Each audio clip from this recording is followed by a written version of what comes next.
안녕하세요 학생 여러분, 저는 다같이 놀자 용산 한바퀴에서 마을 해설을 맡은 도연남 선생님이에요. 오늘은 저와 함께 동네 여행을 해보려고 해요. 서울의 중심에는 모두가 아는 산이 있어요. 그 산의 이름을 알고 있나요? 네, 바로 남산이에요. 오늘 다같이 놀자 용산 한바퀴에서는 남산을 중심으로 후암동, 남영동, 용산 이가동에 있는 곳들을 둘러보려고 해요. 남산에 얽힌 이야기도 살펴보고 재미있는 동네 이름도 알아보기로 해요. 여행을 함께할 친구가 왔네요. 선생님, 안녕하세요. 얘들아, 안녕. 동네에 대해 궁금한 게 많았는데 선생님과 함께 우리 같이 동네 여행 떠나요. 떠날 준비 됐나요? 자, 출발! 선생님, 여기는 높은 담 같아요. 맞아요. 이 담은 조선시대에 임금님이 사시던 한양 도성을 구분하는 울타리, 즉 성벽이에요. 지금 우리가 서 있는 곳은 성 밖이에요. 한양 도성은 한양을 방어하고 외부의 침입을 막기 위해 돌로 쌓은 성벽이에요. 임진왜란과 병자호란, 또 일제강점기를 겪으며 많이 훼손되어서 지금은 일부 구간에서만 성벽의 모습을 찾아볼 수 있어요. 그럼 성 안으로 어떻게 들어갔을까요? 성 안으로 들어가려면 동서남북에 있는 4개의 큰 문과 그 문들 사이에 있는 4개의 작은 문을 이용했어요. 그중 우리가 잘 알고 있는 것은 남산 아래에 있는 남대문으로 부르는 숭례문이에요. 남산에는 또 뭐가 있는지 아시나요? 예전에 봉수대를 본 적이 있어요. 굴뚝같이 생겼더라고요. 서울 N타워도 가봤었는데 날씨가 좋았어서 서울을 한눈에 볼 수 있었어요. 매우 멀리까지 보이더라고요. 그럼 우리 봉수대로 가볼까요?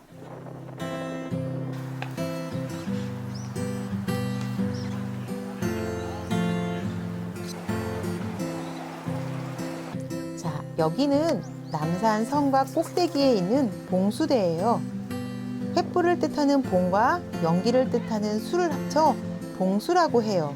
횃불과 연기로 비상시 긴급한 정보를 왕이 있는 곳까지 알리는 통신 제도예요. 지금은 휴대전화, 인터넷이 있어서 실시간으로 소식을 전할 수 있지만 조선시대에는 다른 지방에서 일어난 일을 가장 빨리 알리는 수단으로 봉수를 이용했어요. 횃불과 연기로 무슨 내용인지 어떻게 알아요? 네, 평상시에는 1개의 횃불을, 적이 나타나면 2개, 적이 국경에 접근하면 3개, 적이 침범하면 4개, 적과 접전을 하면 5개의 봉화를 올렸어요. 예전에 남산에는 또 다른 것들도 있었어요? 남산은 예로부터 신성한 산으로 여겨졌어요. 그래서 다양한 관청들이 있었어요. 하늘의 제사를 지내던 남단, 궁궐 제사에 쓰는 가축을 키우던 관청인 전생석, 출장을 다니던 관리들의 숙소였던 이태원이 있었어요. 우리 남산 아래 마을로 내려가 볼까요?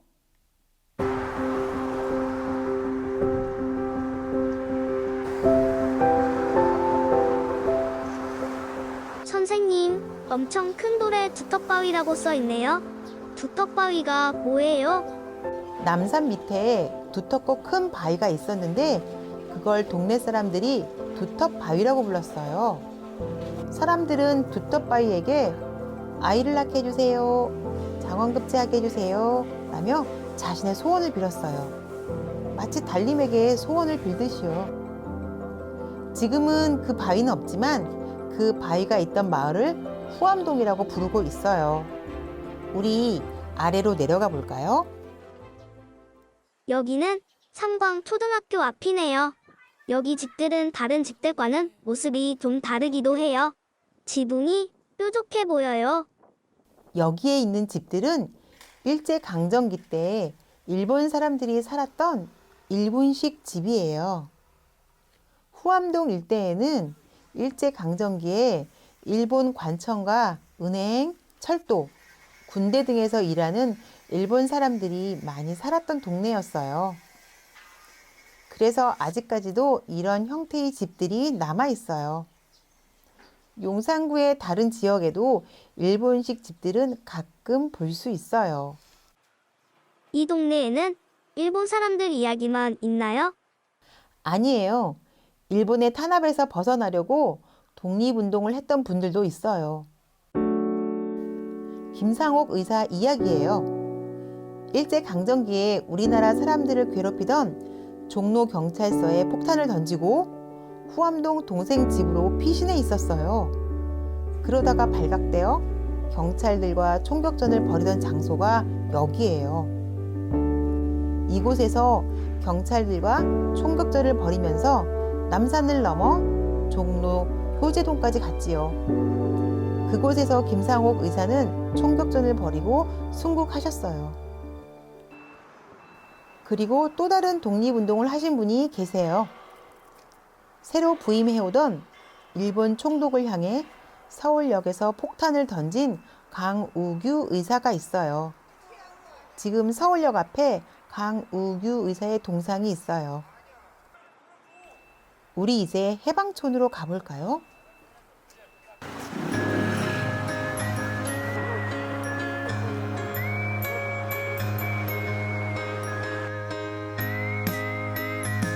다른 곳은 청파동, 후암동 같은 이름인데 여기는 해방촌이네요. 네, 우리나라가 해방이 되고 고향을 떠나 있던 사람들이 돌아오게 되었어요. 하지만 고향으로 돌아가지 못하는 사람들과 갈 곳이 없는 사람들이 이곳에 모여 해방촌이라는 마을이 생겨났어요. 행정동은 용산 이가동이랍니다. 지금은 예술가들, 외국인들도 많이 살고 있는 동네예요. 그리고 해방촌은 높은 곳에 있어서 올라가기 힘들어요. 여기에 독특한 엘리베이터가 있어요. 이걸 타고 올라가요? 경사 엘리베이터가 설치된 이 돌계단은 일제강점기 일본 신사로 올라가는 돌계단이었어요. 해방이 되고 조국을 떠나 있던 사람들이 모여들었다고 했지요. 또 다른 사람들도 있었어요. 한국 전쟁이 끝나고 북쪽에서 내려온 피난민들도 많이 모여 살았다고 해요. 해방촌에는 남대문 시장이 가까워서 옷감을 짜고 옷을 만드는 작은 공장들이 많이 있었어요. 그래서 또 많은 사람들이 모여들기도 했어요. 이제는 공장이 조금밖에 남아있지 않아요. 지금은 신흥시장을 중심으로 마을 활성화를 위해 주민들이 다양한 활동을 하고 있어요.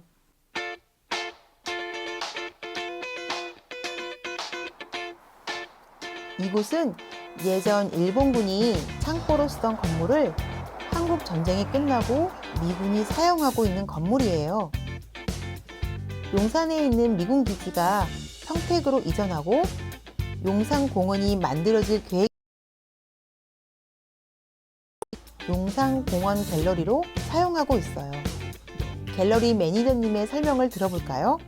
이 공간은요, 100년 전에는 일본군이 이제 육군 창고로 활용을 했었고, 그 후에 미군은 USO라는 건물로 사용이 되었던 곳이에요. 서울시에서 이제 주한미군과 협약 후에 용산공원 갤러리라는 이제 용산 기지의 역사를 다루는 역사 전시관으로 사용 중에 있습니다. 그리고 또한 미래 용산공원을 위한 시민소통 공간으로도 활용을 하고 있는데요. 각종 프로그램과 용산기지 주변 지역을 걷는 워킹투어도 함께 하고 있습니다. 용산공원 갤러리에서는 옛날 용산의 지도와 사진이 많이 있어요. 체험도 할 수 있다니 가족과 함께 오고 싶어요. 네, 가족과 함께 용산공원 갤러리도 둘러보고 체험도 하세요. 오늘은 남산 주변에 있는 동네를 돌아봤어요. 봉수대와 성벽길, 해방촌 이야기, 후암동 독립운동가 이야기도 알게 되었고요. 그리고 미군기지 이야기와 앞으로 생길 용산공원도 알게 됐어요. 오늘 다같이 놀자 용산 한바퀴에서는 우리 동네의 과거와 미래를 돌아봤어요. 다음 여행도 기대하면서 여러분 안녕!